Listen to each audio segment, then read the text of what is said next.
Isso aí, essa é a nossa coisa. Tem que gravar, tem que gravar.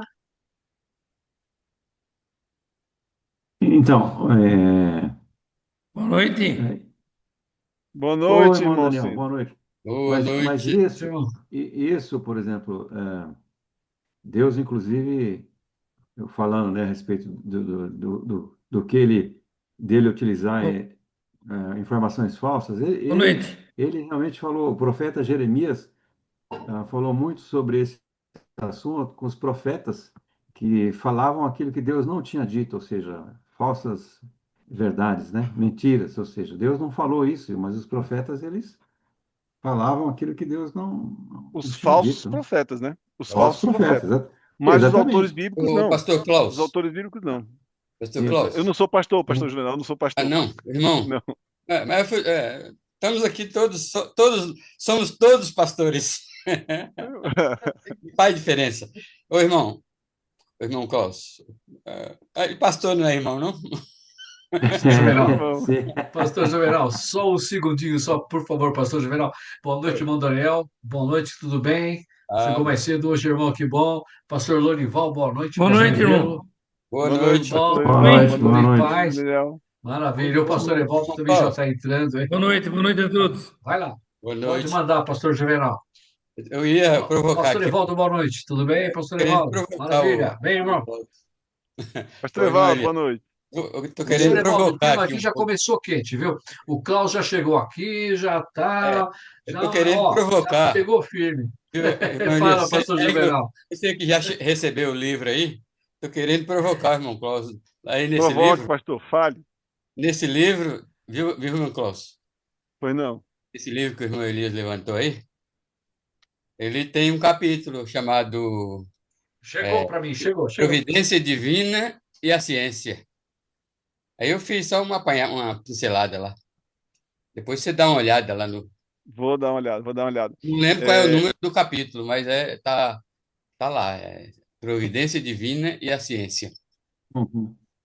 tá Certo. certo, pastor. Vou dar uma Bom, olhada. Pastor Evaldo, o nosso tema aqui, está nos ouvindo, pastor? Está nos ouvindo bem? Então, o nosso tema aqui está tão quente, eu não queria falar nada não, mas falou comigo, eu entrego mesmo. Eu entrego. O irmão Carlos falou assim, irmão Elias, precisa arrumar alguma conferência para o pastor Evaldo fazer, para eu apresentar meu tema. Ah, Evaldo já está aí? hã? Pastor Evaldo já está aí, já? Ah, ele Já está aqui chegou. embaixo. Ah, boa noite, Pastor Evaldo. Brincadeiras à parte, né? Boa Mas noite, pastor Juvenal. Boa noite. Boa Boa noite. noite. Boa noite. é, o pastor Evandro ele estava entrando aqui, mas acabou saindo. Não sei se aconteceu alguma coisa. Pastor Ulisses talvez está entrando. Nossa, pastor Ulisses, boa noite. Noite, gente, tudo bem? Boa Boa noite. Tudo noite, pastor bom? Luiz. Tudo bem, ô, pastor Juvenal, aproveitando Hum, aqui rapidamente, durante a leitura eu tenho feito algumas dúvidas aqui do livro. ah, Depois eu mando para o irmão pessoalmente, manda. ou como faço? Aí é bom porque na próxima tiragem, né? Próxima edição, eu faço as Tá. Eu vou correções. mandar, eu vou mandar Legal. no seu, em off para o irmão, então. Tá, obrigado. Pastor Mas eu Evânio, boa gostaria. noite. Tudo bem, irmão? Bem, amado? Noite, pastor. Vânia. Boa noite. Doutor Ulisses, o que não E é o grande Guimarães. pastor O pastor Juvenal. Evânio está com o som dele fechado, hein? Você anda me perseguindo, rapaz. Aí prestes nos espera. Eita. Nos ouvindo bem aí? Ah, sim, pastor Evânio, boa noite. Agora sim. Tudo bem, Boa irmão? noite. Boa noite, tudo Boa bom? noite. Boa Boa noite. noite. Pastor Juvenal, na semana passada você não estava, me permite, além de você, é óbvio, Fica à e o vontade. pastor Evânio começou a participar conosco por Ah, indicação do sim. pastor Ulisses. Conhece Apresente. ele, não? Não, apresente o Conhece? pastor Evandro, né? Pastor Evânio, Evânio. Pastor Evandro, prazer. prazer Prazer é nosso. à distância. É. Uhum. O pastor Evânio é de Goiânia, né? Águas Lá, Lindas de Goiás. Águas Como? Lindas de Goiás. Aparecida de Goiás? Águas Não, Lindas. Águas Águas, Lindas. águas. Aparecida não. Águas. É que tem aqui Pastor Aparecida de Goiás Josiel de também. Minas? Eu estou aqui em Uberlândia. Se ele for para São Paulo, ele tem que passar aqui na frente, quase em frente da minha casa aqui. É? Será que é o pastor que auxiliou o irmão Domingos de Santana da Araguaia? Sim. Isso, na ocasião eu era presidente da associação, ele me procurou lá. Ah, Aí informou a que nossa igreja aqui do bairro Brasil, de Uberlândia, organizamos uma congregação lá, né? sim, Tentamos sim. organizar de fato como igreja, né? Mas não foi concretizado ainda. Mas é uma igreja muito bem situada lá, um terreno de Sim, sim. 50 metros, aliás, 50 metros, 50 metros de quadrados, 50 metros quadrados. Muito bom, eles construíram lá. Naquela ocasião ele me procurou e eu fui até lá. Ah, eles já Aí tinham ele me construído passou, já? inclusive, uma cópia do estatuto que o senhor ajudou a formular. Ah, epa, fizemos tudo isso, chegamos até o final. Na hora de registrar o Sim. estatuto, o irmão Domingos não fez mas Deus tem um plano em tudo, porque a igreja ainda não está. Depois, a igreja não adquiriu aquela condição de ser uma igreja propriamente dita, né? Uma igreja organizada. Aí continua a congregação aqui da nossa igreja, o terreno está no nome da nossa igreja aqui, Ah, ok. só aguardando. Agora tem o pastor Francisco Lima, você conhece? Não, não cheguei a conhecê-lo, não. O pastor Eu conheci Francisco o Lima foi anterior. para lá em junho do ano passado. E Deus É, está abençoando ele lá, viu? amém. Que bom que o Escatom também faz esse meio campo, né? É muito bom essa integração, essa Muito interação aí. bom, muito bom. Oi, Notícia, oi, Faz notícia muito abençoada. bem ao Ministério dos Irmãos aí. Amém. pastor Luiz que nos Depois do indicou aí. acidente, pastor Evandro, eu não voltei lá ainda não, porque lá não tem avião e na época eu não podia andar Não, viagens longas de ônibus, né? E nem de carro.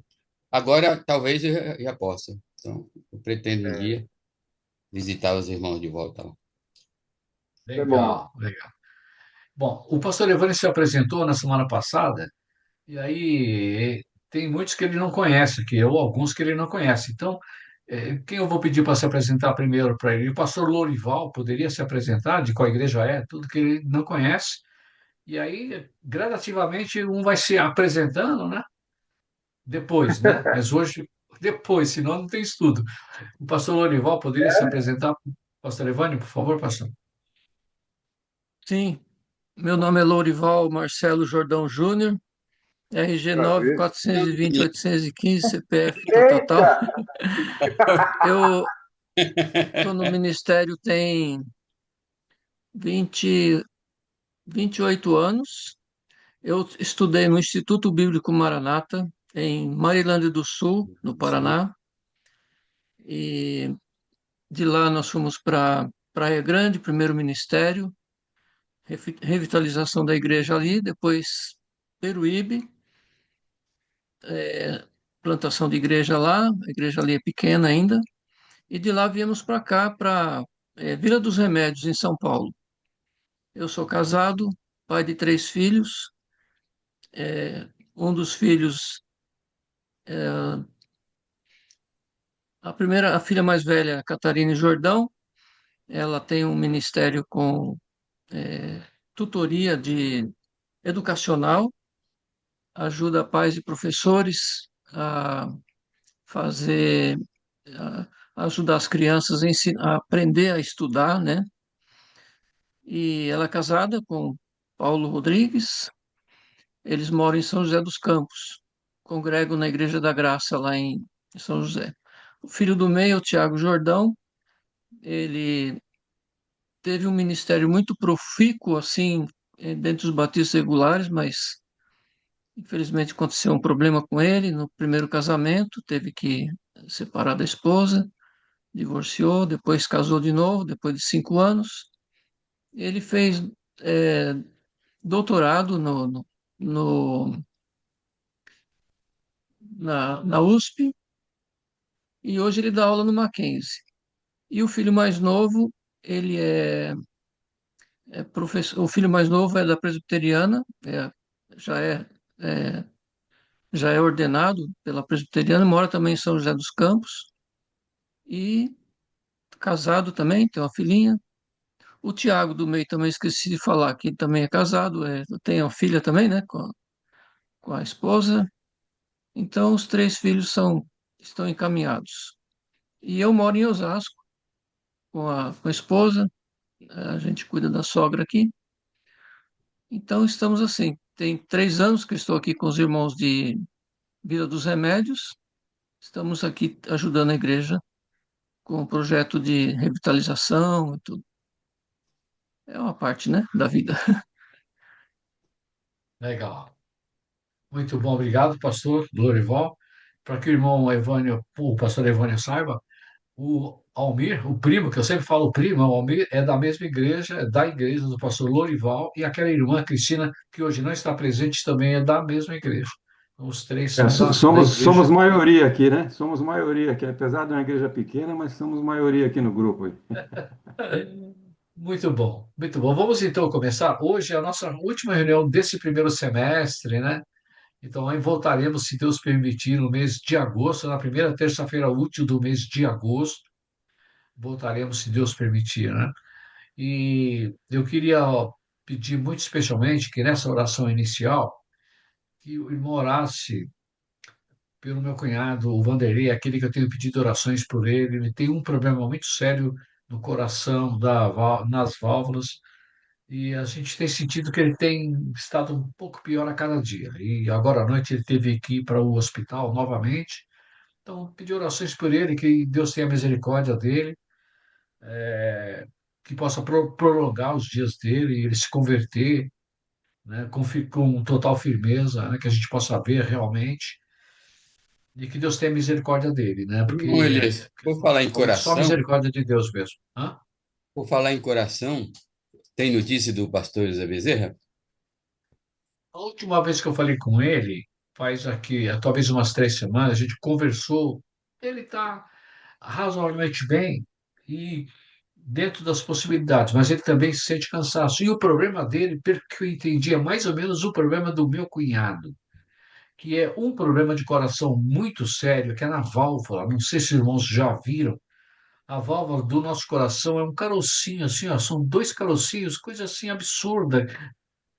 Que você, normalmente a gente tem ideia, né? O coração bate aí da válvula, acho que é uma coisa, né, maior, né, mas é um carocinho assim. Ó. O meu cardiologista mostrou para mim, coisinha de nada. E aquelas, se não me falha a memória, são duas válvulas que faz com que o nosso coração bombeie o sangue para circulação no nosso corpo todo. E ele tem um problema nessas válvulas aí. E a operação é uma coisa muito séria, muito séria. O pastor José Bezerra não fez ainda, ele consultou vários cardios.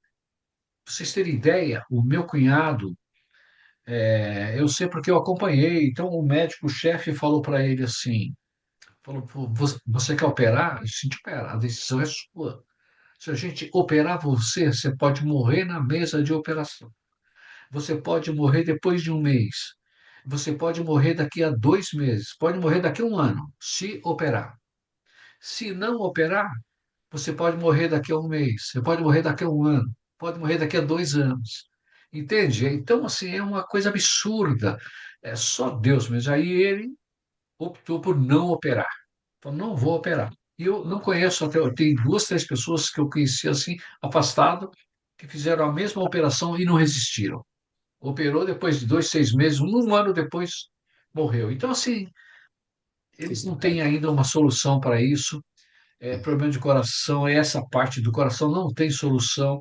E ele está num hospital que a minha esposa conseguiu para ele, que é esse hospital de renome, hospital só ligado às coisas do coração, que é o Dante Pazanese em São Paulo, alguns de vocês talvez conheçam. Então, ele está sendo tratado lá no hospital de referência e não tem jeito. E tem gente que eu sei que operou pelo H-Core e faleceu.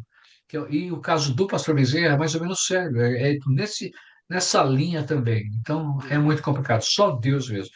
A gente sabe que nós estamos conversando aqui, a gente não sabe amanhã o que vai ser de nós, né? Podemos também acontecer alguma fatalidade, enfim, nossa vida sempre está nas mãos de Deus, a misericórdia dele. Então, é isso. Então, se o irmão puder orar por ele, eu realmente agradeço. Vai Tá contar com bom? as nossas orações. É A Vanderlei, nossa né? oração é Vanderlei, irmão Klaus, tá bom? Por favor, Sou vamos eu, orar. né? Tá comigo, né? É você, irmão.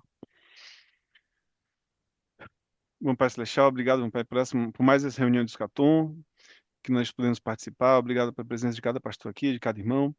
Nos abençoa, bom Pai, a estudar de novo Tua palavra, a crescer com ela. Abençoa, bom Pai, a mente do pastor Evaldo, para que ele possa nos trazer mais do conhecimento que o Senhor tem concedido a ele. Abençoa, bom Pai, para que a Amém. gente possa tirar proveito dele pessoalmente e possa também levar para as nossas igrejas, bom Pai. Que o Teu reino possa crescer aqui na terra também por meio desses estudos de Escatom. Bom Pai, eu te peço em especial hoje, conforme o irmão Elias comentou, bom Pai, sobre o Vanderlei, parente dele, bom Pai, tem misericórdia, que está com um problema tão grave, bom Pai, nas válvulas do coração. Abençoa, bom Pai, para que ele encontre o tratamento adequado, tenha, bom Pai, esperança de ter saúde, Amém. para que ele possa desenvolver a vida dele aqui, bom Pai, na terra, enquanto o Senhor conceder de maneira confortável. Eu te peço, bom Pai, toca no íntimo dele, para que ele possa compreender a necessidade que ele tem, bom Pai, da salvação, da remissão dos Amém. pecados, meu Pai, que vai Amém. muito além da vida terrena que nós conhecemos. Eu te peço, meu Pai, tenha misericórdia dele, faz com que o teu Espírito Santo, meu Pai, comova o coração dele, para que ele venha, meu Pai, a te enxergar como o Salvador dele e que ele venha a entregar uma vida a ti, Amém. por favor, eu te peço. Em nome de Jesus, amém. Amém. Amém. Amém.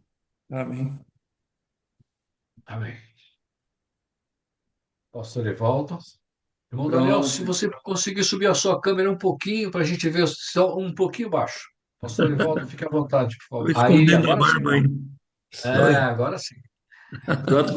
Pronto, meus irmãos, estamos aqui na última live do Escatom desse semestre e, pela graça de Deus, estamos aqui com os amados pastores e irmãos das igrejas. Hoje, dia 30 de junho de 2026, estamos estudando o nosso livro no capítulo de número 12.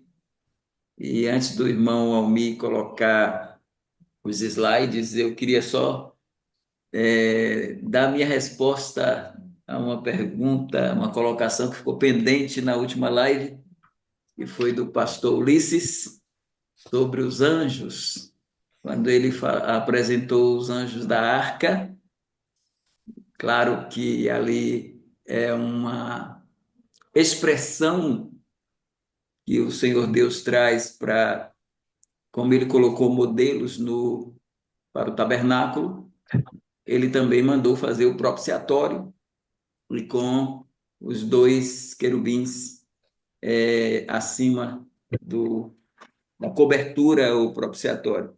E ele citou também Isaías capítulo 66, sobre aqueles serafins, uma hierarquia dos anjos, uma das hierarquias dos anjos são serafins, e fala em 6 asas, e como aparece asas também com os anjos de Ezequiel e os anjos de Apocalipse, e sempre se fala sobre isso.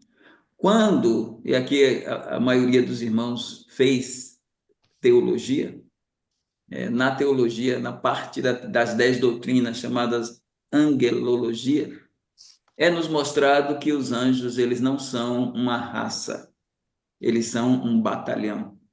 Então, eles não têm evolução. Então, não existe. A Igreja Católica pinta a ideia de anjinho, como se fossem anjos pequenos, e como se eles tivessem estaturas de tamanho. E ela tenta desenhar isso. no presépio também da Igreja Católica e algumas igrejas que apresentam dramatizações de Natal. Aí nós temos, pegam crianças para ilustrar anjos, e põe lá as asas, e geralmente quando Gabriel chega para Maria, chega um homem de branco com asa. Então, a ideia, irmãos, na teologia, nessa parte da angelologia, é que os anjos são imateriais, espirituais e incorpóreos. Como eles são incorpóreos, eles não têm corpo. Asas Ele tem asa. são dadas a animais. Deus deu asas a pássaros para voar. E até a galinha e o galo, que não voam, mas tem as asas, né? Então, asa é algo material. Então, Deus, ele criou um ser que ele toma forma. Quando a gente pega, por exemplo, o Salmo 68, lá no Salmo 68, se fala dos carros de Deus, como esses carros de Deus, como milhares, e ali, quando se fala em carros de Deus, ali no Salmo 68, está falando dos anjos, carros de Deus, e também no Salmo 104, verso 4, diz: faz dos ventos seus anjos, e dos seus ministros um fogo abrasador. Está falando de anjos também. Então, eu creio, pastor Ulisses, que aquelas asas em Isaías 6 tipificando a santidade deste ser e a glória na qual Deus os criou. Então, asas para anjos expressam sua agilidade, sua rapidez, a rapidez quando eles se deslocam e tal. Mas eu creio que quando os anjos, quando se manifestaram conversando com pessoas, eles apareceram assumindo formas humanas. Foi assim com Abraão, e inclusive o Malaque estava lá, né? O anjo do Senhor, que era o próprio Cristo, pré-encarnado. Mas tinha mais dois, e eles foram a Sodoma, e quando eles chegaram lá para conversar com Ló, as pessoas queriam ter relações sexuais com ele. Se tivesse asa, eles queriam era fugir com ele e não ter relações sexuais com eles. Então, assim, asa é algo material. E o propiciatório? O propiciatório é uma ilustração. Então, ali a tampa do propiciatório com os querubins, com asa, Deus não está trazendo uma ideia de que ele criou os anjos assim, pondo asas neles. Não, ele criou seres espirituais que são imateriais, que não têm corpo. Então, quando eles se revelam se materializando em fogo, em carros, em ventos, em qualquer coisa. Imagine um anjo com asa, demônio, vamos colocar assim, possuindo pessoas, tendo asa, possuindo pessoas. Esses seres espirituais que pegaram o corpo humano, ou seja, em legião, ou seja, em um só, e eles assumiram. Então, eu vejo que ser material e espiritual, metafísico, é o homem, que tem a parte espiritual e tem a parte física. Aí a gente tem corpo. Mas como os anjos são incorpóreos, eles não têm asa. Fecho aqui, depois o irmão pastor pode colocar alguma coisa, mas vamos lá, irmão Almir, para a gente conversar um pouco sobre a teologia e o capítulo, e depois o pastor Ulisses pode acrescentar alguma coisa, replicar, e assim vai. Irmão Almir, coloca aí o slide para a gente andar um pouquinho. Não vou fechar, porque são 23 slides, não dá para a gente fechar, mas vamos andar um pouquinho, e aí no mês de agosto a gente retoma. Então vamos abrir. Então, a mecânica da profecia, a tribulação, o princípio de dores e o plano escatológico. Já falamos um pouco sobre o princípio de dores, e estamos andando com ele, mas estamos trabalhando o dia do Senhor, estamos trabalhando esse princípio de dores como futuro e não o princípio de dores presente, ou seja, nós não estamos no princípio de dores.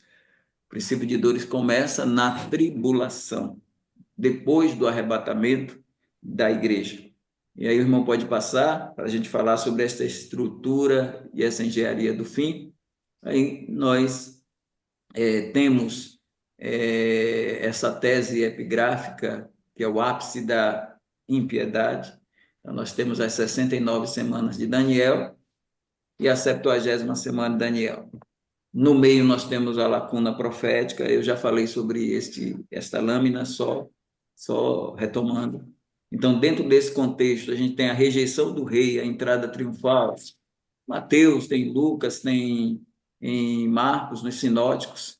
Então, em Lucas 19, 42, mostra essa entrada triunfal. Ali cumpre-se a 69ª semana de Daniel, para a 70ª se deslocar aí nessa engenharia, para que nós tenhamos a era da igreja com a dispensação da graça, desde o Pentecostes, quando a igreja foi batizada, selada, penhorada, ungida e planificada no Espírito Santo.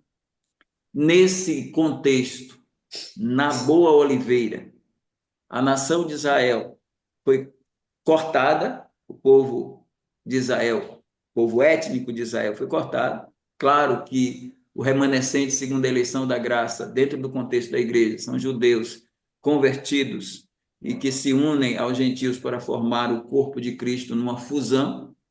E o endurecimento vem, em parte, sobre o Israel étnico, até que a plenitude dos gentios, ou o arrebatamento da igreja, haja entrado, conforme Romanos 11, 25 a 27. E aí Deus vai tratar, na 70ª semana de Daniel, ele vai tratar com Israel, vai julgar Israel e vai trabalhar a conversão. E é isso a gente tem como ponto de partida as duas testemunhas, provavelmente Elias e Moisés, e os 144 mil do capítulo 7, de 1 a 8 de Apocalipse, e capítulo 15, capítulo 14, de 1 a 5. O insight teológico. A igreja ocupa o período parentético, os aliancistas não aceitam isso, diz que a gente menospreza a igreja quando fala isso, e os dispensacionalistas progressivos também nos rechaçam, porque eles não aceitam que a igreja é uma lacuna profética, é um parênteses profético, é um interlúdio entre a 69ª semana de Daniel e a 70ª, ou chamamos também de intervalo. Intervalo, período da graça, era da igreja. Não tem nada de menosprezar a igreja. A igreja nunca foi o plano B de Deus, porque Deus não tem plano B. Seu plano é completo, global, bem elaborado, bem estruturado. Então, a igreja ocupa um período parentético, mas não foi relegada a uma posição parentética no propósito de Deus. Pode seguir, irmão Almir. Então, esse arco israelita com a linha do tempo da angústia. Então, é aqui dentro da 70ª semana de Daniel que nós temos esse falso pacto, lá de Daniel 9, 27. Então, a besta faz um pacto de 7 anos com Israel, 2 testemunhas durante os primeiros 3 anos e meio pregam vestidas de saco, 144 mil selados são produto do trabalho das 2 testemunhas. Então eu faço questão de distinguir primeira parte da tribulação, os 42 meses, o princípio de dores, 2 testemunhas pregando vestidas de saco, elas são ajudadoras, elas irão ajudar o povo de Israel a construir o templo. Moisés e Elias provavelmente será de muita força, Moisés representando a lei, Elias representando os profetas, a semelhança do que ocorreu com eles, que foram transfigurados no monte da transfiguração e apareceram a Cristo no contexto final da sua vinda e falavam sobre a sua própria ressurreição. E aí, esses 144 mil vão para a parte final da tribulação, os 3 anos e meio finais, os 42 meses, e são 144 mil, 12 mil de cada tribo, à exceção, neste caso, não de Ezequiel. Em Ezequiel, a tribo de Dan aparece lá no contexto do milênio, mas no contexto da tribulação, a tribo de Dan é substituída por um neto de Jacó, que é Manassés, então, que é filho de José. Mas lá também tem a tribo de José e a tribo de Manassés. Eu acho, minha opinião, é que isto acontece. Esta exceção à tribo de Dan é que o anticristo parece que é da tribo de Dan, pois entre as 331 alusões do Apocalipse ao Antigo Testamento, pois João faz o uso do Antigo pelo Novo, lá em Apocalipse, dessas 331 alusões, nós temos 3 alusões que nos chamam a atenção.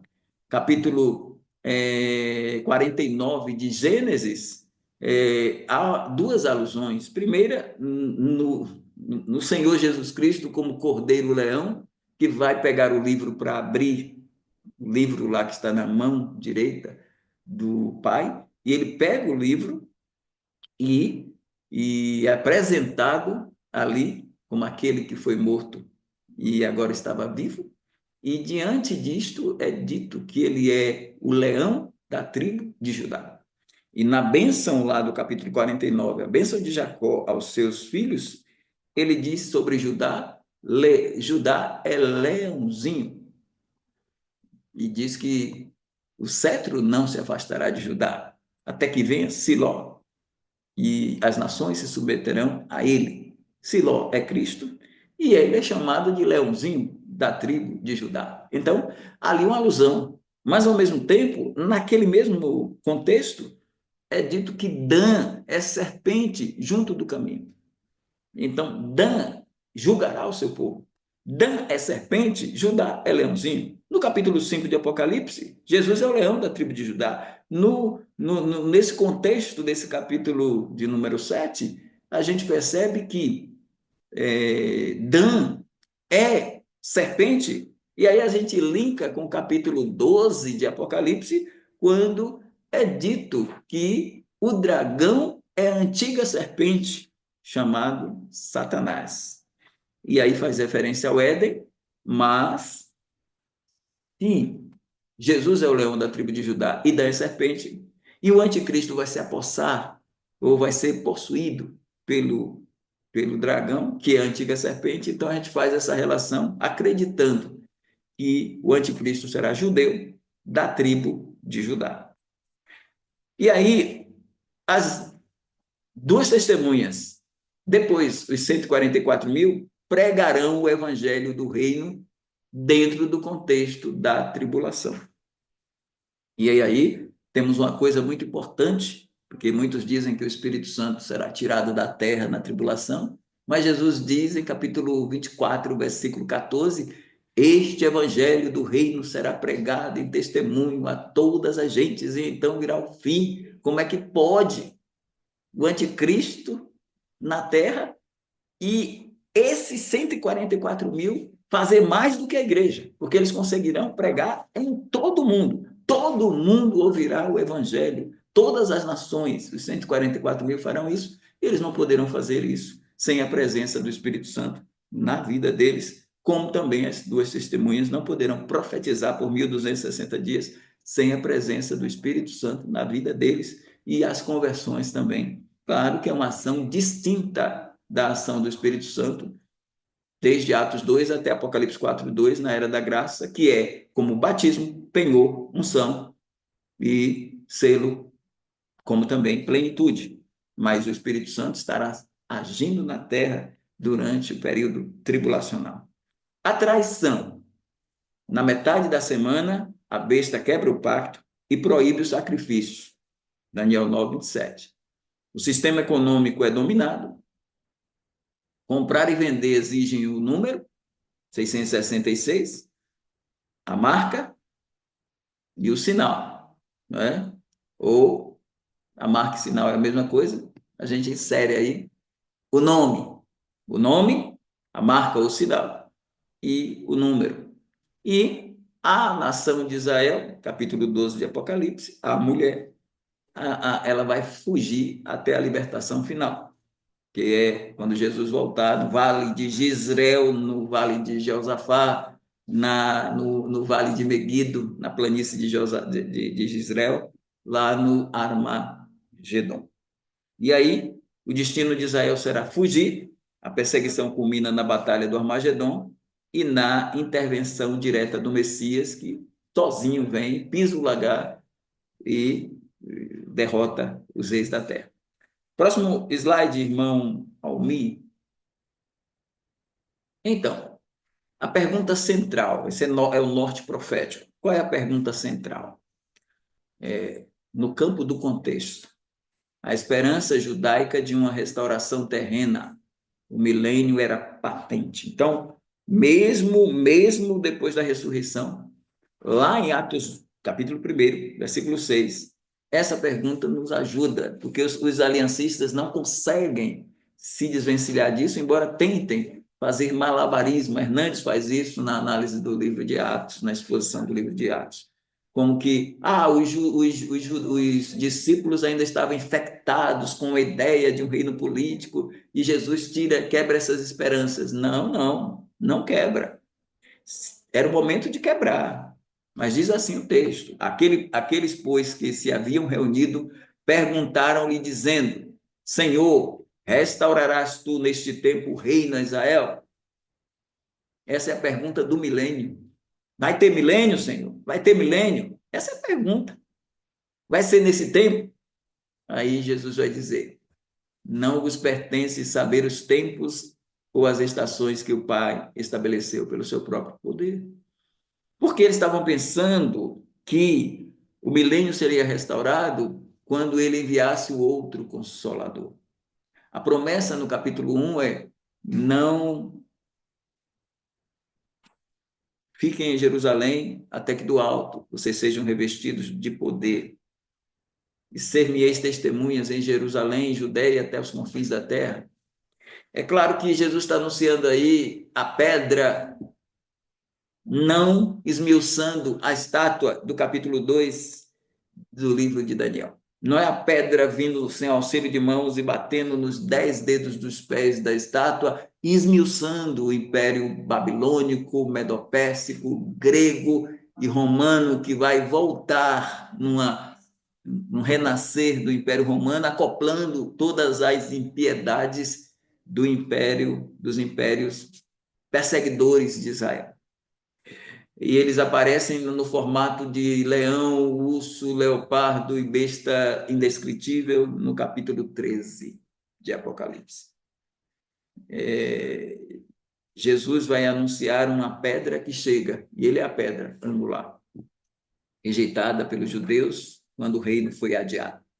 Mas esta pedra viria, conforme Mateus 16, edificar a igreja e não destruir a estátua. Os judeus tropeçaram na pedra porque eles pensaram que na primeira vinda a pedra esmiuçaria a estátua, derrubaria os impérios e Cristo restauraria o reino a Israel. Quando os discípulos perguntam, Jesus não diz que o reino não virá. E ele tinha dito na oração modelo que ele nos dá. Esta oração modelo, ela tem um pedido que na nossa era não é respondido com sim, porque Deus responde as orações com sim, não espere, mas ele não responde com sim a oração do Pai Nosso neste aspecto. Ele responde com espere. O pedido é: venha o teu reino, seja feita a tua vontade, assim na terra como nos céus. Isso não, ainda que você ore hoje, querendo para agora, a vontade de Deus não será feita assim na terra como no céu, na era da graça.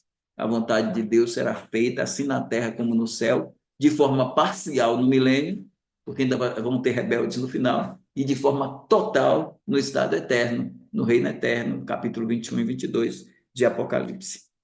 Essa pergunta é central para nós. Ela não nos ataca de tal maneira que diz: aí, dispensacionalistas, está vendo? Jesus disse: não vos pertence saber os tempos ou estações que o Pai estabeleceu pelo seu próprio poder. Jesus não respondeu negativamente: o reino nunca virá, nunca será restaurado.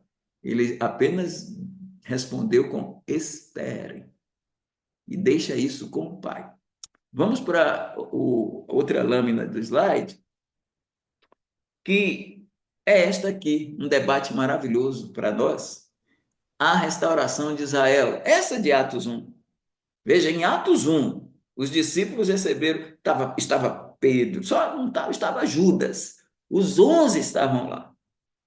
E esses 11 perguntam: restaurarás tu neste tempo o reino de Israel? É a esperança da restauração. O que é restauração para nós? Olhando para o cosmos e olhando também para as pessoas. A regeneração da terra. É o tempo da regeneração. Lembra que Jesus disse a Pedro, lá respondendo a pergunta de Pedro em Mateus 19, versículo 27 e 28? Pedro diz assim: nós deixamos tudo e te seguimos, que receberemos? Aí Jesus falou com ele, dizendo: vocês que me seguiram desde o princípio, quando na regeneração o Filho do Homem assentar-se no trono de sua glória, vos assentarei sobre 12 tronos, para julgar as 12 tribos de Israel. Então ele está falando dele, ele diz, quando na regeneração, que é essa restauração. Aí, irmãos, vem aqui uma questão hermenêutica, muito interessante. É Apocalipse 3, 19 a 21. Existem a expressão tempos. Você tem aqui como interpretar os tempos de refrigério e a restauração de tudo. Se você olhar Atos 3, 19 a 21, ali nós temos algo bem interessante. Você tem a expressão tempos de refrigério e restauração de tudo. O que é que o dispensacionalismo progressivo, infelizmente, está no meio batista regular? Muitos pastores que estão indo fazer doutorado no Dallas, tem duas alas, tem a ala de Heide, tem a ala de Dwight Pentecost, tem a ala de Alva McClain, de John Balfour, de Charles Feinberg, e tem a outra ala, que é de Robert Sucy, Craig Blaze, Darrell Bock, David Martins, essa turma toda aí, que defende o DP, que crê na tensão escatológica já e ainda não, a tensão dodiana, de Charles Dodge, de Oscar Cullmann, e aqui, para o conhecimento mais dos irmãos que têm mais contato, é o George Eldon Ladd. Então, traz essa visão escatológica dessa tensão.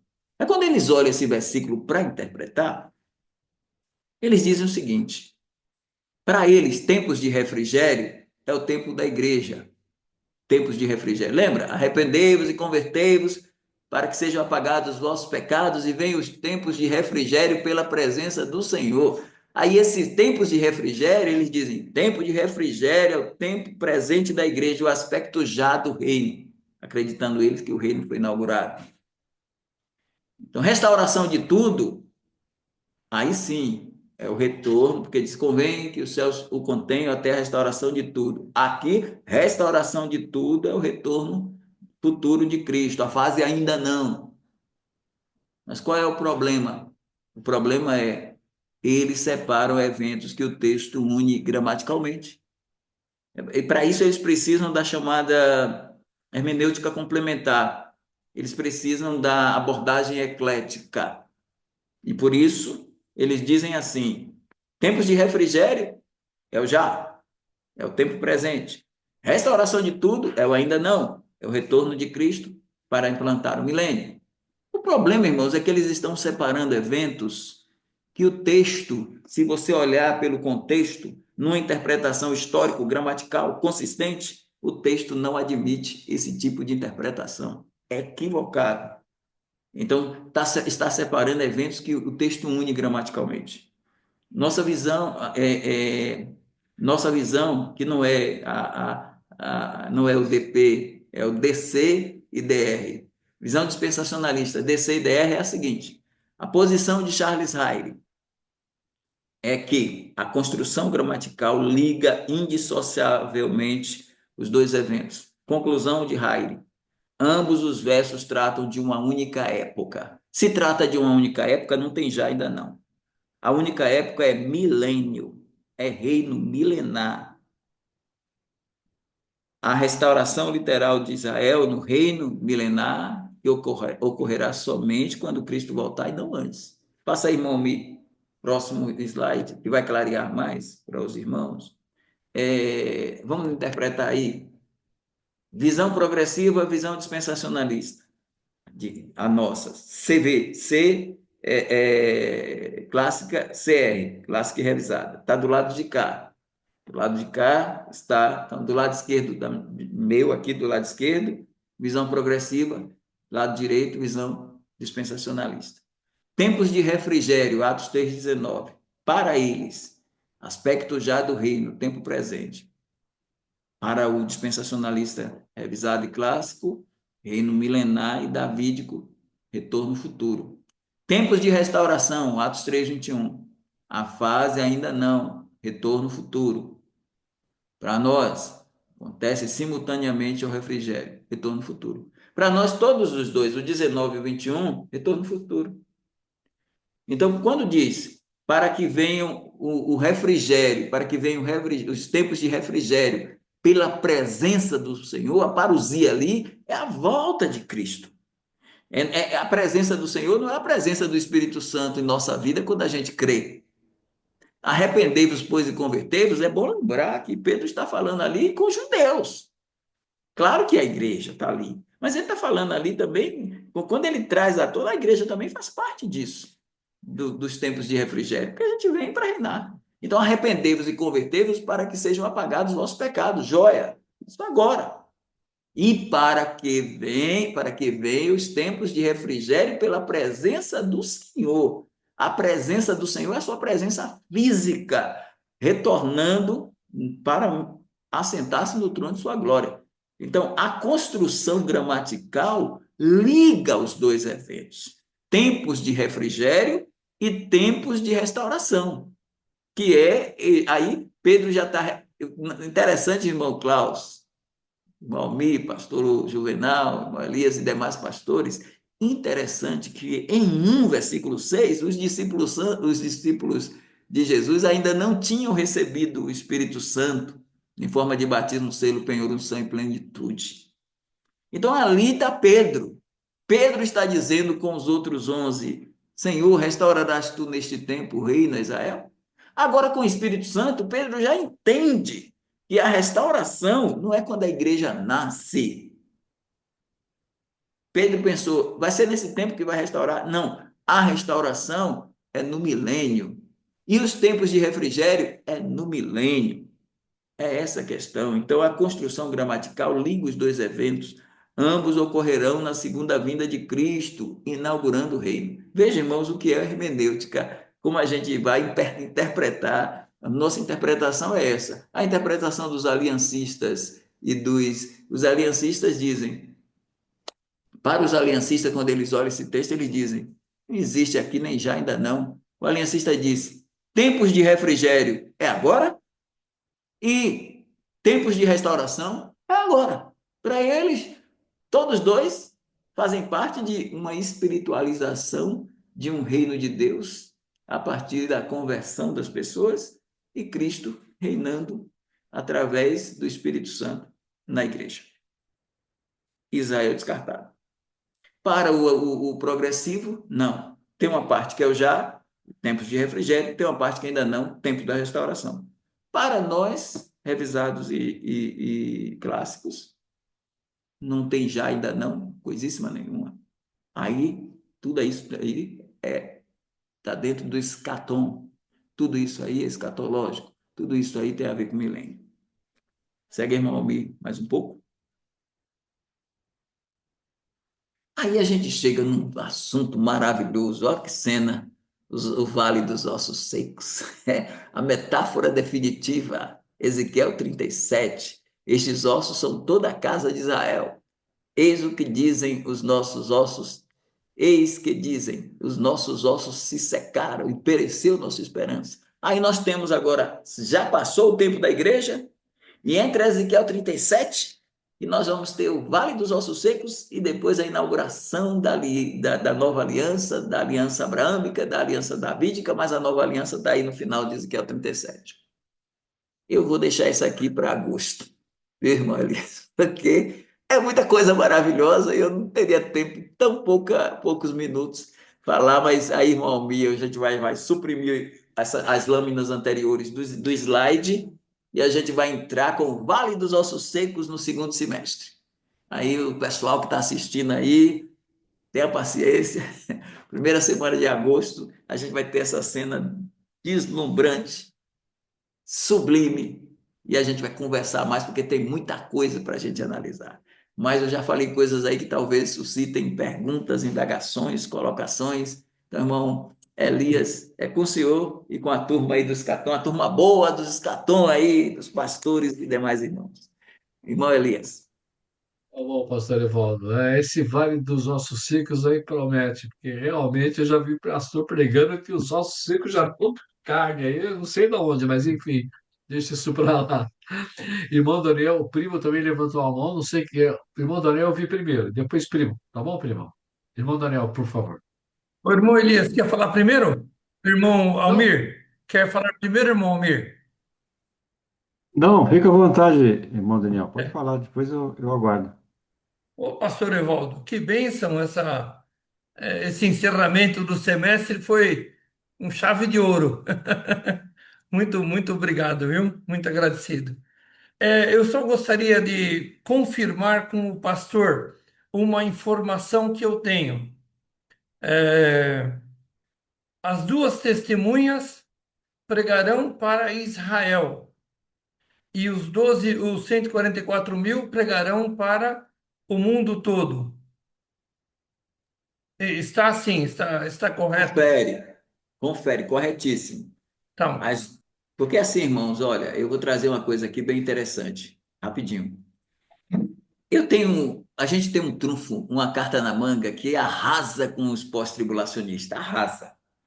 É o seguinte, principalmente se esses pós-tribulacionistas forem pré-milenistas, como George Eldon Ladd, chamados de pré-milenistas históricos, que não são dispensacionalistas, ou dispensacionalistas progressivos, que infelizmente já estão no nosso meio, Batista regular, mas esses dispensacionalistas, eles flexibilizaram a hora do arrebatamento.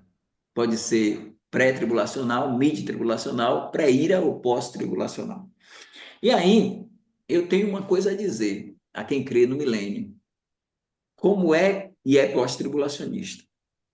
Como é que, vamos admitir, vamos dizer, vamos fazer de conta que o arrebatamento no final da tribulação é o correto, que a tese correta é o pós-tribulacionismo. Nós acreditamos no milênio.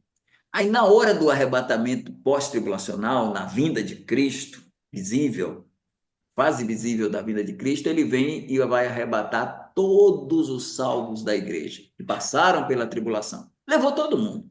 Aí ele arrebatou. Aí, meus irmãos, Jesus volta com a igreja glorificada.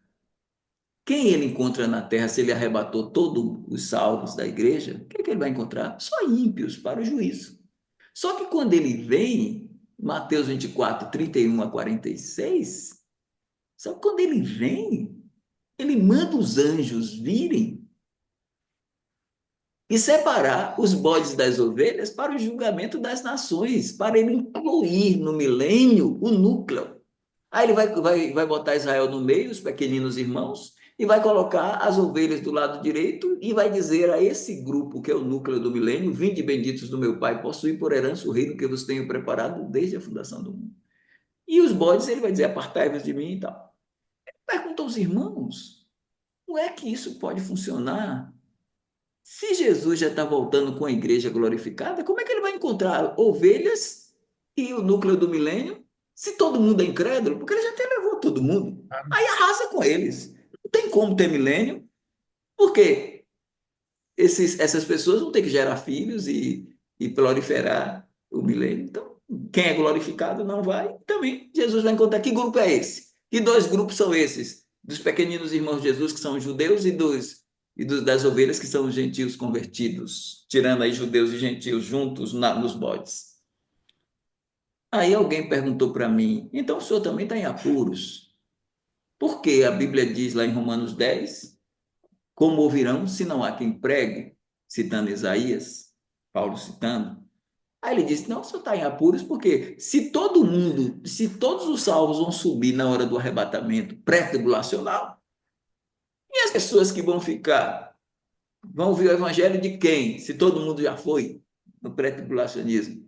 Aí a gente tem uma resposta, a gente tem a nossa carta na manga. Nossa carta na manga é quem?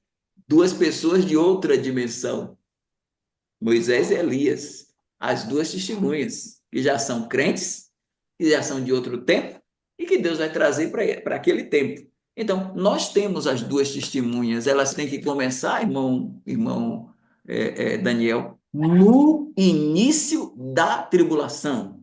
Aí que eu discordo do pastor Danilo, que queria colocar as duas Primeiro, testemunhas lá no meio, na segunda parte. Não, não. Elas começam no início da tribulação. Aí elas começam. E diante do trabalho delas, então elas estão trabalhando. Qual o foco das duas testemunhas? Apesar do testemunho delas alcançar o mundo inteiro, porque pessoas do mundo inteiro farão festa com a morte delas, mas elas não serão alcançadas pelo evangelho que elas pregam. Por quê? Porque todos eles farão festa pela morte delas, quando elas morrem no meio. Entretanto, do trabalho delas, foco, o primeiro remanescente, o resto, o primeiro remanescente, judeus de 12 mil de cada tribo. Aí você tem os 144 mil. Duas testemunhas alcançaram 144 mil. Agora os 144 mil, depois que as duas testemunhas já deram seu testemunho e atingiu o mundo inteiro, mas não houve conversão no mundo inteiro, agora melhorou o terreno, coração, para que Deus trabalhasse através dos 144 mil. E dos 144 mil vem, agora sim, capítulo 7 de Apocalipse, de 1 a 8, 144 mil. A partir do versículo 9 até o 17, nós temos uma multidão que ninguém podia contar, de todas as tribos, línguas, povos e nações. Isso aí já expressa, já dá a resposta ao Senhor. No segundo momento da tribulação, essas pessoas irão ser atingidas pelos 144 mil. Agora, tem um dado que vale dizer. Apesar deles não pregarem diretamente aos gentios, nós vamos ter pessoas dos gentios que ainda vão se converter, junto com pessoas judias, à parte dos 144 mil, porque aquelas almas debaixo do altar estão no contexto de pessoas martirizadas no período da primeira parte da tribulação. Então, diante disso, o evangelho, mais exatamente, as duas testemunhas pregando aos judeus, mas ainda assim há algumas pontuais conversões, e na segunda parte, os 144 mil pregando aos gentios, claro, também aos judeus, porque elas estão pregando o evangelho do reino. Aí você tem atingindo esse pessoal. Mas os gentios são mais atingidos pelas 144 mil que estarão pregando e atingindo o mundo inteiro. Tem essa questão aí. me permite perguntar ao pastor, é, aquele momento de Zacarias, quando as pessoas pegam na gola do judeu e me levam para Jerusalém, eu quero aprender a palavra, qual é esse momento? Zacarias 8. Zacarias Isso. 8. Aquele momento, aquilo ali não é pregação. Aquilo ali é para levar para adoração. Eu vejo assim, a gente tem, irmãos, três fins. Estou botando no plural, mas seria assim, o fim da era da igreja, fim. O fim da era da tribulação, fim. E o fim da era do milênio, fim, que é a consumação dos séculos. Então, quando você pega fim, quando no sermão escatológico, nós temos expressões sobre o fim. A pergunta dos discípulos, que sinal haverá da tua vinda e do fim do mundo? E Jesus vai responder, Quando serão essas coisas? A destruição de Jerusalém no ano 70. Que sinal haverá da tua vinda? A vinda. Não é o milênio. E do fim do mundo. Esse fim do mundo aí, ele tem a ver não com o fim do mundo no milênio, mas tem a ver com o fim em relação aos 7 anos, quando haverá o Armagedon. Jesus está respondendo nesse contexto da sua vinda. Por isso que ele vai dizer, mas ainda não é o fim. Em capítulo 21, ele vai dizer, essas coisas acontecerão do ano 70, da invasão de Tito, do general Tito, filho do imperador Vespasiano. Ele dá o toque, aí depois ele diz, mas isto ainda não é o fim, porque aí ele traz dados sobre o princípio de dores. Aí diz no verso 8, tudo isto é o princípio de dores. Aí depois ele diz, este evangelho do reino será pregado em testemunha a todas as gentes, então virá o fim. Não é o arrebatamento. O fim para o arrebatamento são os últimos dias da igreja. Existem os últimos dias da igreja, aí você tem o fim para a igreja. Os últimos dias de Israel, aí você tem fim na tribulação. E os últimos dias do cosmos, aí você tem o fim no milênio. Então, quando você tem Jesus falando do fim em capítulo 24, de 1 a 30, de versículo 1, versículo 3 mais propriamente, até o 15, a 14, depois do 15 até o 29, você tem o fim dentro do contexto da tribulação, que Jesus está dando a resposta. O fim da igreja é quando ela for arrebatada. Mas você tem um fim também lá em 1 Coríntios 15, quando ele diz assim, ele diz, todos, assim como todos morreram em Adão, todos serão vivificados em Cristo, mas cada um por sua ordem. Cristo, as primícias, há 2000 anos, depois os que são de Cristo, na sua vinda.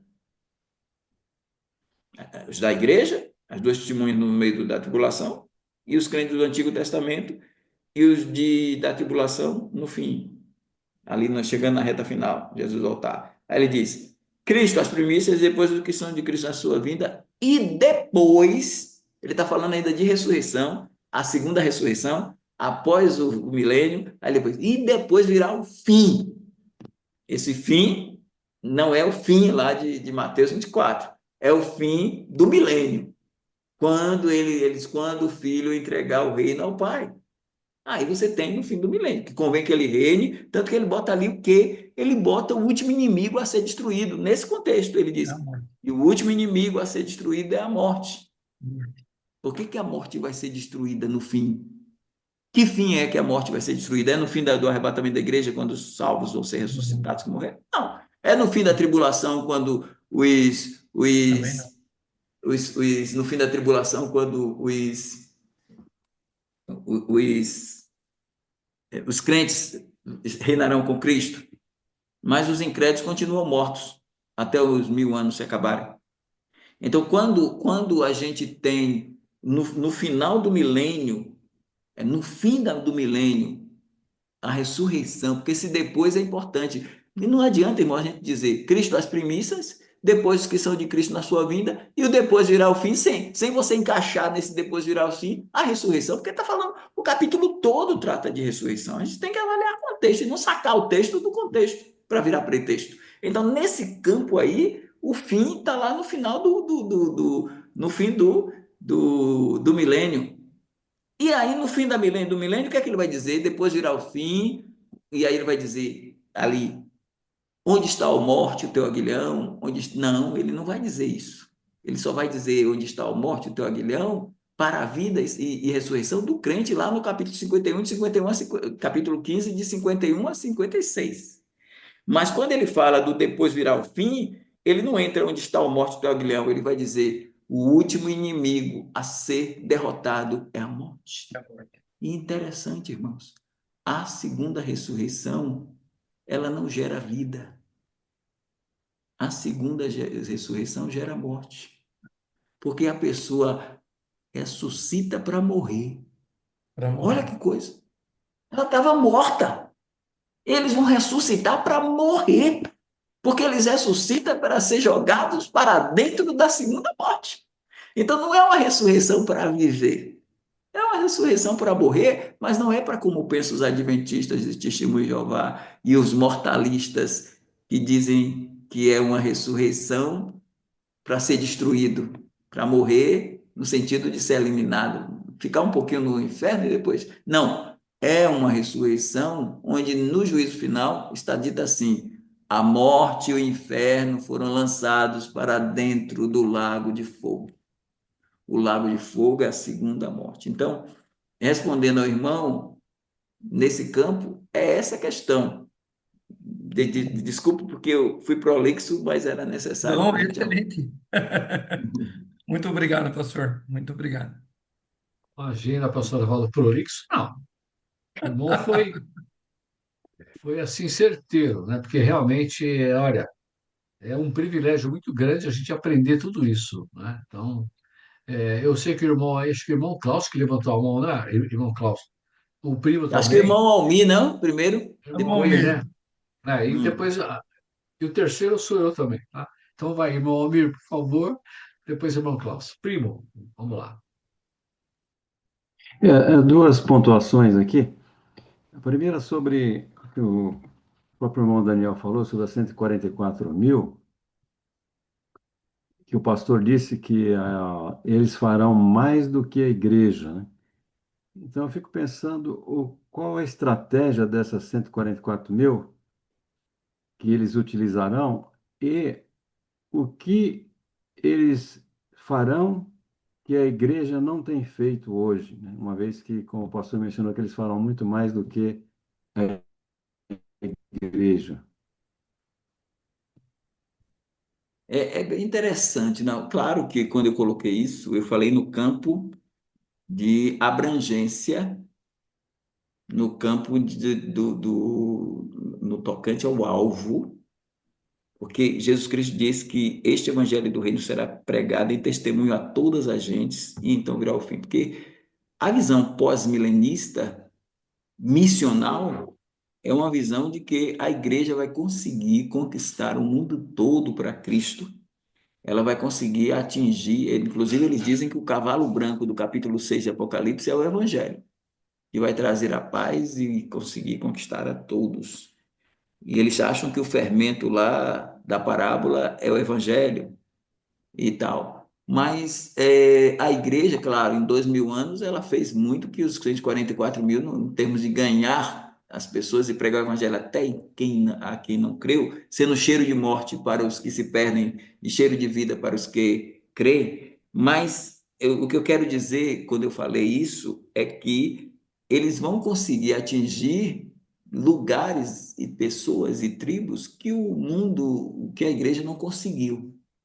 Porque alguém acha que o arrebatamento da igreja só vai poder ocorrer depois que todo mundo viu o evangelho. Uma vez aqui para nós, né?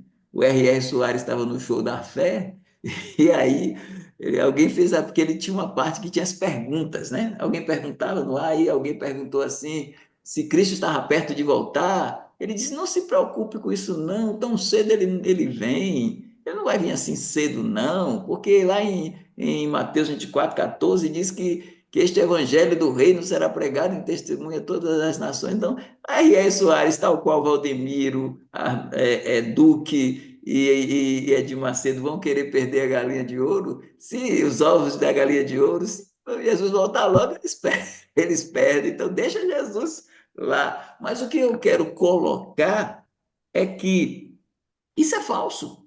Não está escrito, este evangelho do reino será pregado em testemunho a todas as gentes, e então virá o arrebatamento da igreja. Não, então virá o fim. E então não é a igreja que vai conseguir atingir esse alvo. Quando a gente lê em Apocalipse, depois deles, de 7, de 1 a 8, e a gente chega no 9, e diz uma multidão que ninguém podia contar. De todas as tribos, povos, línguas e nação, e aquela multidão ali é somente a multidão dos mártires, não é a multidão de todos da tribulação.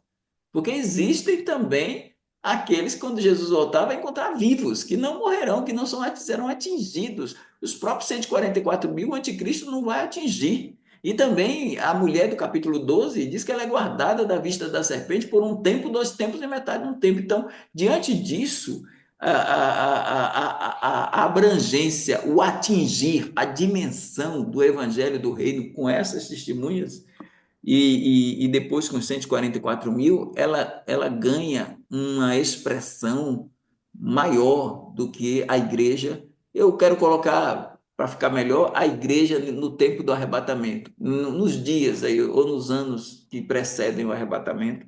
Aí os 144 mil, eles vão fazer um trabalho de maior dimensão. Qual a estratégia, pastor Evaldo? Não sei. Não foi revelado, irmão. Eu prefiro me Hum. reservar a não dizer o que eu não sei, porque não é dito como vai Então, fazer. tá certo, mas ainda sobre esse número expressivo de conversões, também leva a uma reflexão de que será muito mais fácil para o homem crer no Evangelho do que nos dias atuais, porque o que ocorre, né? Você prega o Evangelho, mas você vê que as pessoas elas ignoram, né? Recentemente, no aniversário de minha mãe, tinha lá um grupo de mais de 50 incrédulos. E eu tive a oportunidade de abrir a Bíblia para esse grupo, e você vê que realmente eles estão alheios, né, ao Evangelho, eles realmente não creem, eles têm os ouvidos fechados para o Evangelho. Então, será que nos dias atuais, hoje, são dias em que o homem ele tem os seus ouvidos tapados, os seus olhos também, e durante a pregação das 144 mil será muito mais, vamos dizer, mais patente para aqueles que estarão vivendo nessa época de crerem no Evangelho? Será que isso também poderia ser algo para esse número tão expressivo de conversões? É uma faca de dois gumes, porque a gente tem deste lado algo parecendo um avivamento de pessoas, muitas pessoas crendo, e especialmente aquelas que não ouviram o evangelho durante a era da igreja. Mas também você tem expressões como: por se multiplicar a iniquidade, o amor de muitos Uhum. se esfriará. Você tem por duas vezes, depois das pragas, porque você tem duas ações interessantes. De um lado, a ação maligna. A ação maligna é a ação guilhotina, é a ação da ira do homem e da ira do dragão. Então você tem a ira satânica. Nesse campo, quem crê vai receber as punições do próprio anticristo, com a marca da besta, com o sinal da besta, com o número da besta. Então você tem de um lado, ou você vai comprar e vender se você seguir o sistema, o controle total. Uhum. Então você tem de um lado o império matando e perseguindo. Mas você tem do outro lado Deus também, umas sete selos, as sete trombetas e as sete taças da ira, punindo o outro lado. Então, quem não crê, quem não. Veja que quem tem o evangelho eterno, daqueles três anjos, aqueles três anjos que aparecem lá, um deles tem o evangelho eterno. O que é que ele diz? Temei a Deus e dá-lhe glória. E aí ele diz: quem adorar a besta e a sua imagem será punido e tal. Então vem um anjo voando pelo meio do céu dizendo isso. Mas diante de algum desses 21 juízos, aí tem um momento que é dito assim: mesmo com essas pragas todas, eles não se arrependeram para dar glória a Deus. E Deus ainda diz assim: dê-lhe tempo para que se arrependessem das suas maldades e não se arrependeram. Então, tem gente que está numa situação de, mesmo vendo todas as coisas que estão acontecendo, agindo assim, mas os outros têm razão.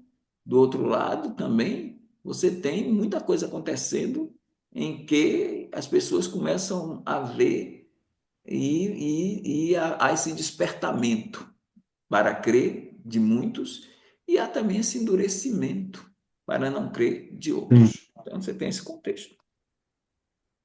Ok, a última aspecto que eu queria mencionar a respeito do versículo de Atos 3:19, os tempos do refrigério. E aí eu perguntaria, né, ao pastor e aos irmãos, vocês estão vivendo esse tempo de refrigério? Porque eu, de fato, não estou vendo. Então, como poderia crer, né, que seria essa época, se esse refrigério realmente ele não é real, né? Então, não sei se alguém aí está vivendo, né? É Porque eu realmente interessante. não E estou. você tem aqui tempos e tempos, né? Você Sim. tem. É diferente, irmãos. Por exemplo, Jesus entrou em Nazaré.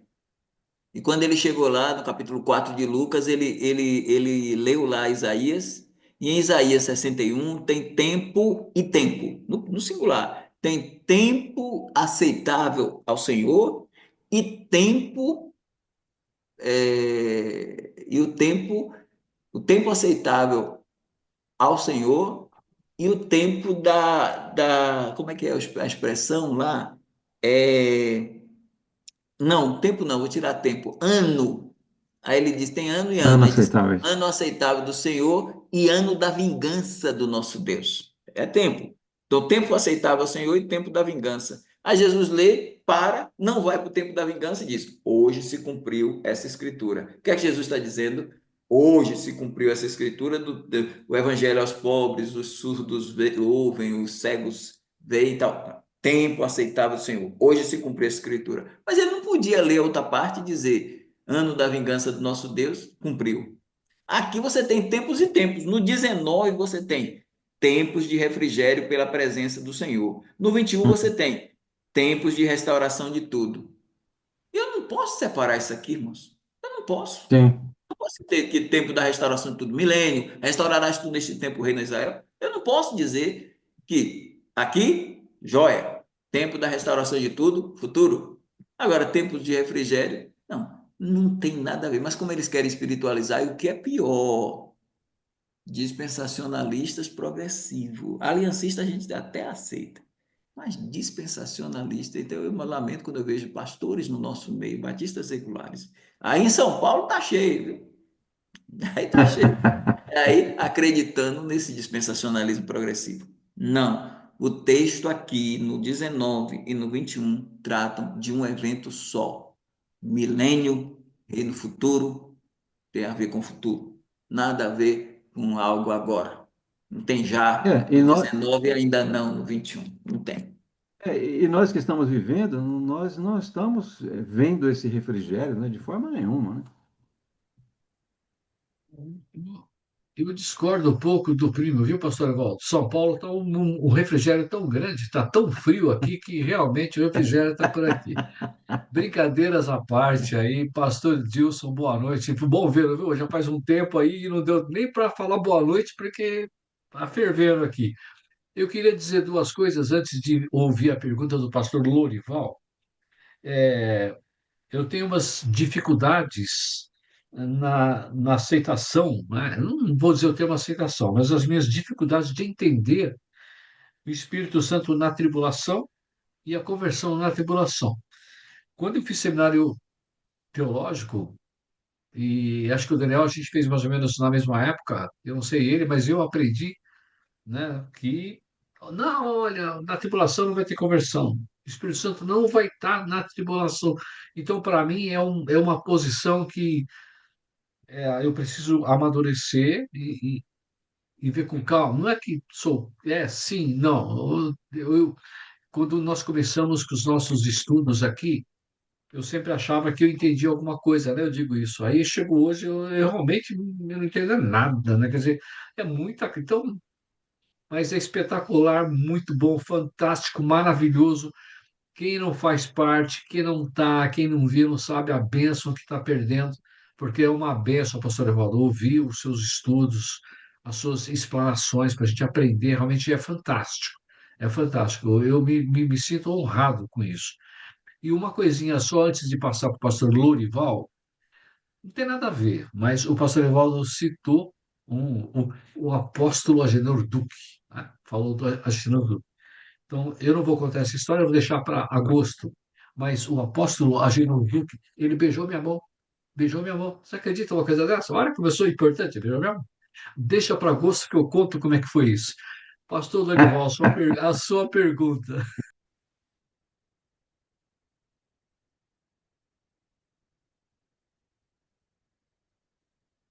E tinha o irmão Klaus também, né?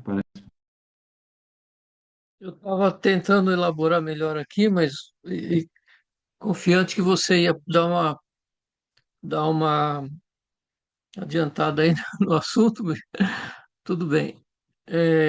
Quanto aos 144.000, na questão da abrangência, pastor Evaldo, podemos dizer que,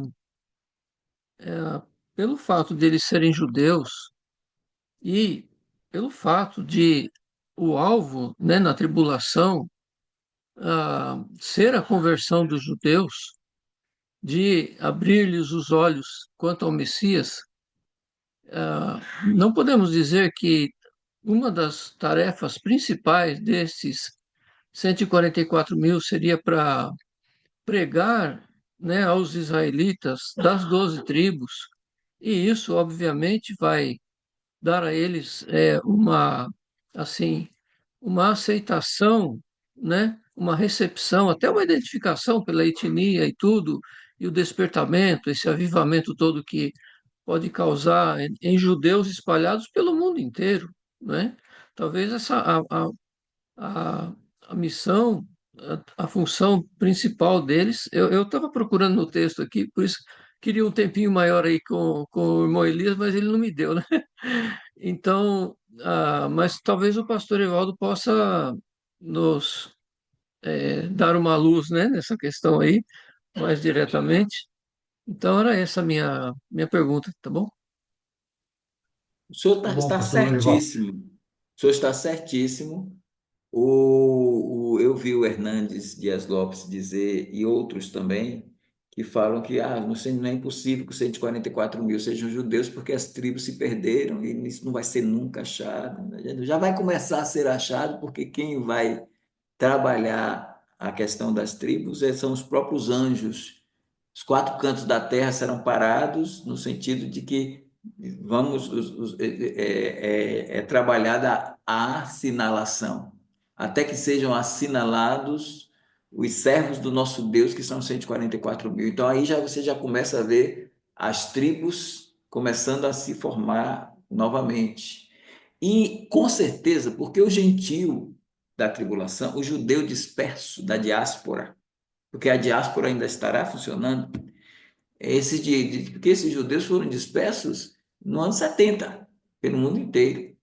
E aí, dentro desse contexto, o trabalho vai ser executado. Então, esses indivíduos que estão no Japão, no Brasil, na França, na Indonésia, em vários lugares do mundo, eles são de dupla cidadania, eles nasceram, muitos deles nasceram naquela nação, mas eles são o quê?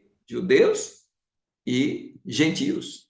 Então, assim, com certeza o evangelho também vai alcançar tribos judaicas. Por isso que é dito de todas as tribos, povos, línguas e nações. Então, mas também os gentios vão crer. E aí, irmão Elias, acho difícil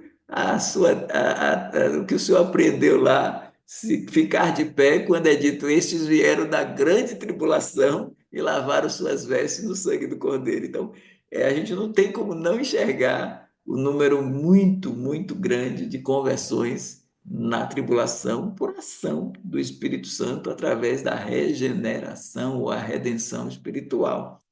Aí, se vai ter conversão no milênio, que dirá nessa ponte entre o arrebatamento da igreja e a tribulação? E tem que ter, porque senão como é que vão entrar no milênio os benditos do meu Pai e esses benditos? Como é que Jesus vai dizer, vinde benditos do meu Pai? E ele vai chamar até de ovelhas, mandar os anjos separar as ovelhas, se essas ovelhas não foram trabalhadas e convertidas na tribulação. E os 144.000 têm um papel expressivo porque eles vão conquistar judeus e gentios de todas as raças, tribos e nações. Aí, é isso aí, irmão pastor Dorival. Maravilha, pastor. Irmão Klaus, perdão, viu, irmão Klaus? Eu não tinha visto a sua mão, acabei me confundindo e passei para o pastor Lorival. Não, não se preocupe, eu só queria fazer um comentário que eu fico impressionado com a precisão do texto, né? O pastor Evaldo, ele deu um bom exemplo. Eu estava com essa sensação, eu não estava conseguindo encontrar um exemplo para isso. O pastor Evaldo falou da palavra fim, o fim. Depois da explicação, não parece óbvio que o fim não se refere ao arrebatamento? Não parece óbvio? Mas o que acontece? Tem muito mal entendido, é por parte nossa, não por parte do texto. O texto é muito preciso. Eu acho que o pastor Evaldo vai concordar. A dificuldade nossa é conseguir encaixar a peça dentro do quebra-cabeça do todo. E isso acontece na Bíblia inteira. Inteira. Não tem um pedaço que não se encaixe bem, né? O problema, muitas vezes, é a gente não entender como encaixar aquele pedaço. Mas que o texto é preciso. Eu fico impressionado com a precisão do texto. Termos em Salmos que estão escritos lá, milhares de anos antes de Cristo, fazem referência ao tempo de Cristo com precisão total e fazem referência ao final dos tempos com precisão total também. Então, assim, e detalhes, os salmos são cânticos, né? São músicas que eles cantavam. E tem validade profunda. Então, eu só quero comentar que quando a palavra diz que nem um tio, nem o i nem o tio passarão, e que a minha palavra é a verdade, é algo tão monolítico que não tem um pedaço da escritura que não seja a mais pura verdade absoluta. É só isso que eu queria comentar. Obrigado. Irmão Carlos e demais irmãos pastores, a palavra de Deus é maravilhosa. É muito maravilhosa, é muito, muito maravilhosa. E quando a gente estuda a escatologia, dentro desse contexto, você pegar o livro de Salmos não é um livro só, são 5 livros. E os 5 livros de Salmos são livros de cântico na exaltação, o irmão Klaus colocou, na exaltação de Cristo. Irmãos, se a gente fizer uma análise, quem sabe depois do nosso livro, a gente analisar o livro de Salmos, eu coloquei um capítulo sobre o rei dos Salmos, os Salmos do rei, mas se a gente analisar, irmãos, o primeiro livro dos Salmos está ligado ao livro de Gênesis. Porque começa com o capítulo 1, bem-aventurado é o varão, aí coloca árvore plantada junto à ribeira de água. Está fazendo referência a Gênesis. Todos os primeiros, o primeiro livro dos Salmos. Aí quando você vai para o segundo livro, é Êxodo na veia. Aí vai para o terceiro livro, você vai Números, Levítico, Números e Deuteronômio é o quinto livro. Quando vai trabalhando o Cântico dos Degraus, tem uma relação tremenda com o templo.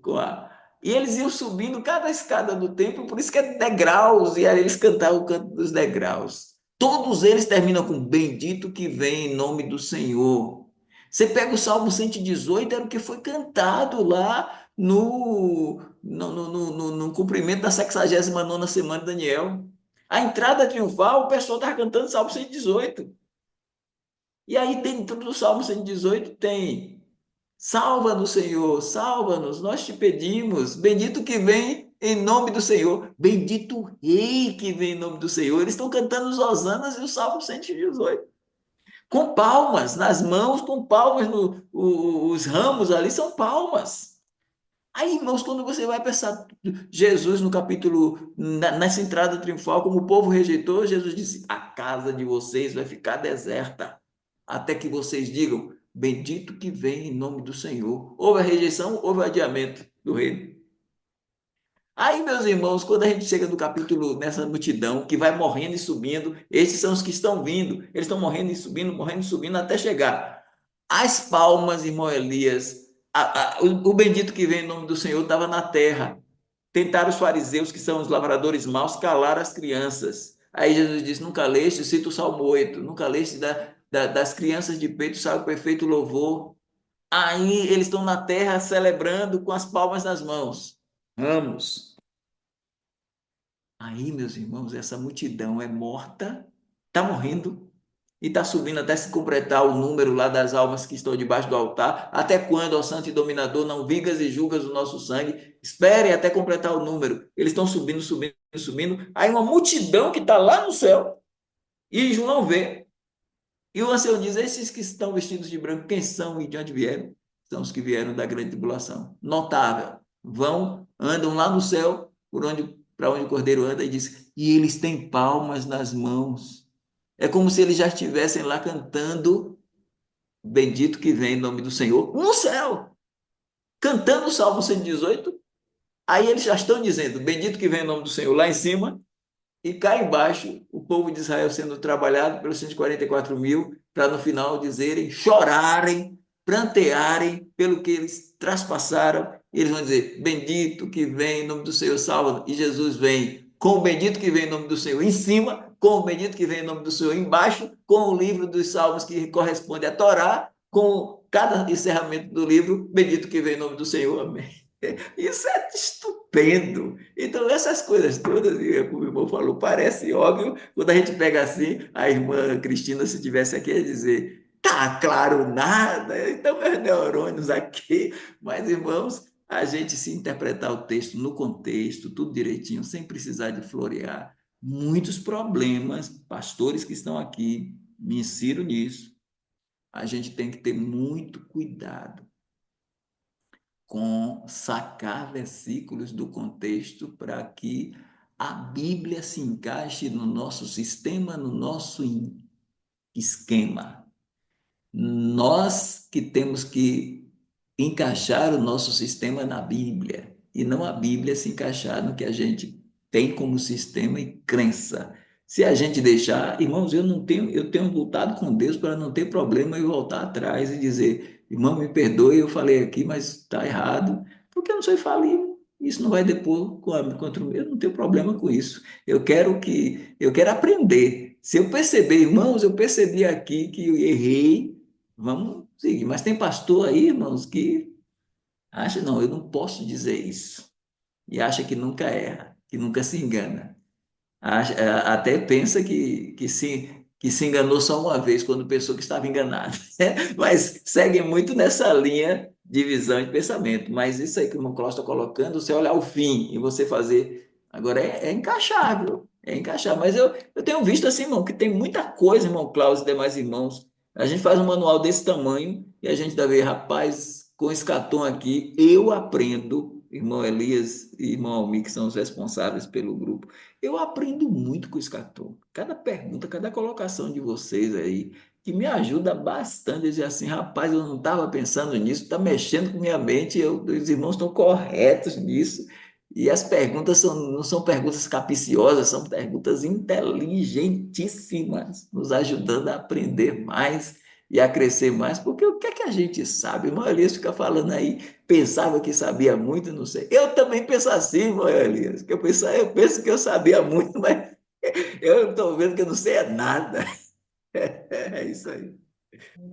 Ah, pastor, se o senhor não sabe nada, imagina eu, então, né, eu, misericórdia, só pela graça de Deus, mas é uma bênção muito grande realmente participar aqui desse grupo. Esse grupo viu, pastor Evaldo, eu disse, não é meu, não é do primo, esse grupo é nosso, o Escatom lá, até mudamos o símbolo, lá é nosso, é de vocês, é seu, pastor Evaldo, pastor Dorival, pastor Ulisses, pastor Dilson, o Juvenal, pastor Juvenal que está chegando, pastor Evânio, são realmente quem manda nesse grupo aí, né?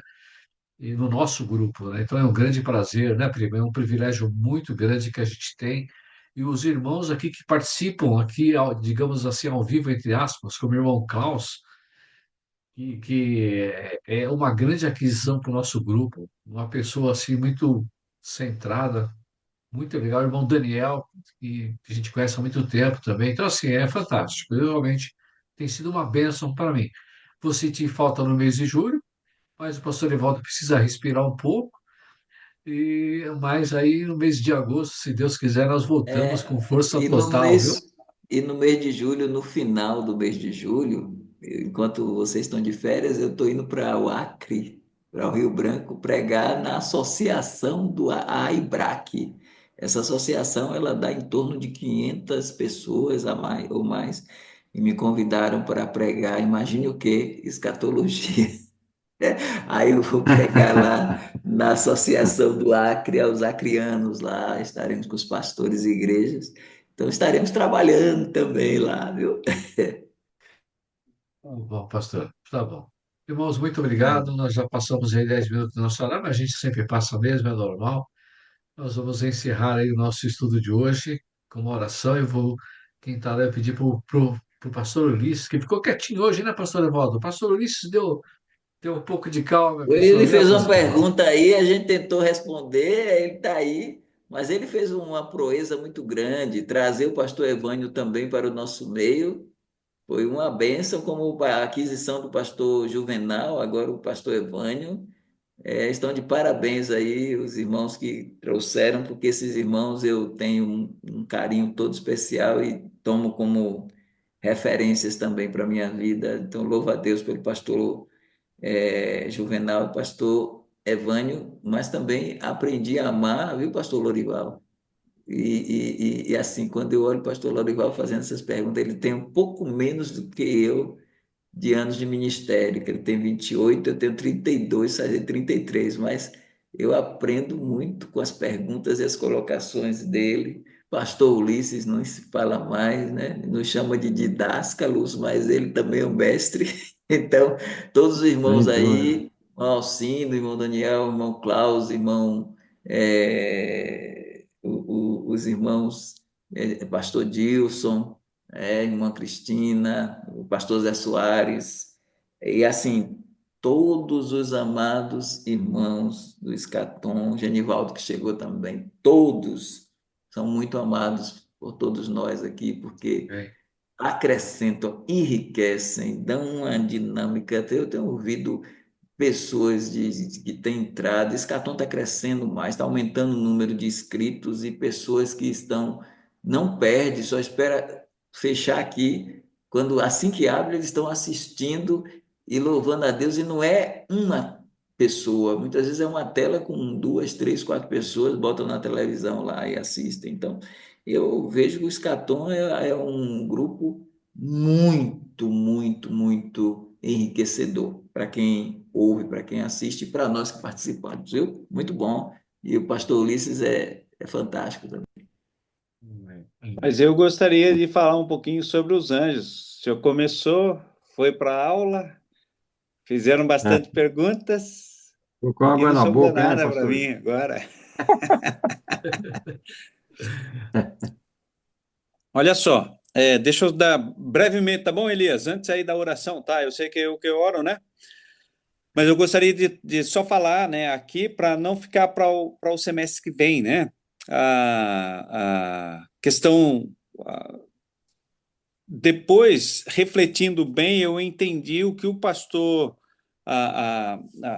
estava dizendo, né? O pastor sobre os anjos. Estão usando os anjos mensageiros de Deus que tomaram forma para se comunicar aqui nesse mundo. Isso na nossa teologia, né? E quando vamos procurar, principalmente, né, a teologia batista regular, é o que nós cremos, é o que nós defendemos. Isso está no nosso corpo de declaração doutrinária, né? Mas tem a classificação de anjos, né? E talvez eu vá diferir do senhor. Eu não consegui ouvir direito lá no início, pastor. Eu estava com um probleminha aqui com o fone. E quando eu colocava aqui para ouvir direto do celular, então ficava baixo. Mas por exemplo, eu creio que dentro da classificação de anjos, como nós defendemos nas nossas declarações doutrinárias, tem ali os serafins e querubins. E a Bíblia coloca eles com asas. E eu creio em asas literais. Como muitos, né, do nosso movimento é colocado assim. Russell Norman Champlin, ele um homem muito versado em línguas, e principalmente nas línguas originais. Isso nós não podemos negar, né? Tem coisas que eu não concordo, né, com o que ele crê, não concordo. Mas um homem estudioso, material muito bom, e ele coloca, né, que os teólogos judeus do primeiro século, que usaram até, né, o livro apócrifo, né, e que ainda é estudado, ainda hoje, né, Enoque, Então desenvolveram a teologia de que os querubins, serafins, né, são anjos, né, anjos, não como mensageiros, não como aqueles que estavam responsáveis para trazer uma mensagem, né, para o ser humano, mas aqueles que ministram perante Deus, diante de Deus, e com asas literais, como a Bíblia descreve ali. Então, essa é a minha crença. Essa é o que eu gostaria de deixar para vocês, tá bom? Como também, por isso eu fiz a minha pergunta, né? Assim que o pastor Evaldo estava ministrando a terça-feira da semana passada, que citou, né? Então, aí depois, por isso eu disse que, refletindo, eu entendi que o senhor estava se referindo a anjos, né? E na classificação ali do grego, né? Anjos mesmo, como ministradores de Deus, trazendo mensagens aqui para o ser humano. Esses realmente não têm asas, né? Como os demônios também não creio, né? Que como demônio eles têm asas, vão como até o senhor citou, né? Essa parte eu peguei, né? Vai possuir alguém com asas, né? O anjo, ou o demônio, desculpa. Tá bom? Então essa é o que eu creio, tá bom, irmãos? Beleza? Certinho?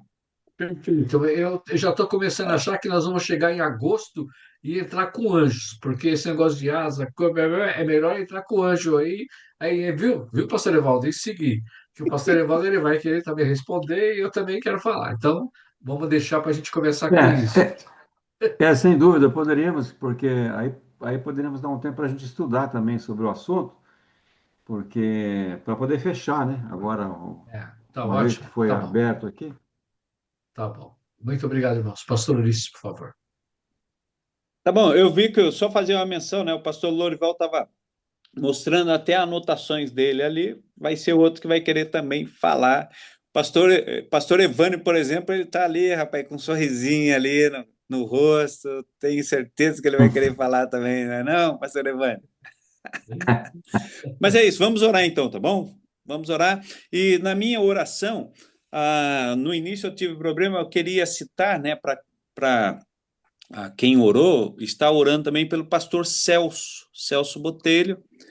Ele está com problema também no coração, eu nunca tinha ouvido. Alguém já ouviu falar água no coração? Não. Água no Tá, pulmão. ele colocou lá pedindo oração, ele falou que está com problemas, né, no coração, ele tinha sido, passou no hospital umas 2 ou 3 semanas atrás, e então estava ali com alguns problemas de pressão, e o médico detectou algo cardíaco. E hoje ele mandou notícia pedindo oração que ele está com problema no coração, tem água no coração, e aí ele citou mais alguns probleminhas ali, além também de uma infecção no pulmão, tá? Então eu vou estar orando também por ele, quando os irmãos lembrarem, coloca ele Uhum. diante de Deus, tá bom? Vamos orar então, meus queridos. Certo. Pai maravilhoso, sou grato ao Senhor pelo cuidado, proteção, direção, orientação. Quão maravilhoso, grandioso o Senhor é e tem sido para com cada um de nós. O Senhor tem nos dado o privilégio de estudarmos nesse grupo tão rico, eterno Deus, de conhecimento, de questionamentos, questionamentos sinceros. Quando se tem uma dúvida, não é para se exaltar ou para humilhar alguém ou para demonstrar a Deus que se tem conhecimento, mas é porque realmente queremos aprender. E querendo aprender, prosseguimos no conhecimento do nosso Senhor e Salvador Jesus Cristo. Então, nos ajude, nos Amém. capacite, continue abençoando o pastor Evaldo, suas responsabilidades, suas conferências, eterno Deus, como ele citou, vai estar no Acre no fim do mês que vem. Que o Senhor abençoe, cuida, guarde ali naquelas conferências, Deus, da associação da qual ele vai estar lá. Usa-o grandemente para a honra e glória do teu santo nome. E continue nos abençoando, ó Deus, cada um aqui, cada pedido de oração. Quero lembrar em especial o pastor Celso Botelho, cuida da saúde dele, proteja.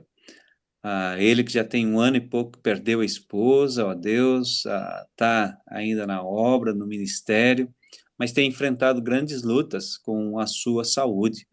Que o Senhor lhe dê graça para cada dia viver na dependência do Senhor. Nos dê, ó Deus, uma boa noite de descanso, uma boa noite de sono, que possamos acordar amanhã, porque o Senhor vai cuidar de nós.